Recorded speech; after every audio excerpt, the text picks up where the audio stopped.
আজ ছিল রুহির অন্নপ্রাশন আর দুপুরের খাওয়া দাওয়াটা ছিল জাস্ট অসাধারণ। তো পুরোটাই তোমাদের সাথে শেয়ার করব। আর এদিকে দেখো রুহিকে রেডি করানো হচ্ছে। আর এখানে রুহির খাবারের থালাগুলো সব সুন্দর করে সাজানো হয়ে গেছে। আজকের মেনুতে ছিল অনেক কিছু, তো তোমরা ভিডিওটা পুরোটা দেখো, অবশ্যই তোমাদের দেখাবো কি কি ছিল মেনুতে। আর এদিকে দেখো রুহির আশীর্বাদ পর্ব শুরু হয়ে গেছে। একে একে সবাই ওকে আশীর্বাদ করে নিচ্ছে। এবার যাই হোক, এদিকে দেখো রুহি খুব কান্না শুরু করে দিয়েছিল।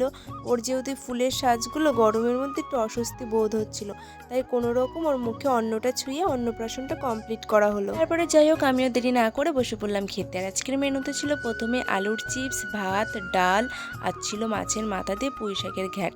তারপরে দিয়ে দিয়েছিল মাংস, আর আমি সুন্দর করে ভাতটা মেখে খেয়ে নিয়েছি। আর শেষ পাতে ছিল চাটনি, পাঁপড়, মিষ্টি, দই। তো আজকের মেনু এটুকুই ছিল। আর এই যে এখন একটা পুচকুকে দেখতে পাচ্ছ, এটা হলো আমার একটা ভাইজি। তো ও আমার সব ভিডিও দেখে, তাই ওকে আমি আজকে নিয়ে নিলাম।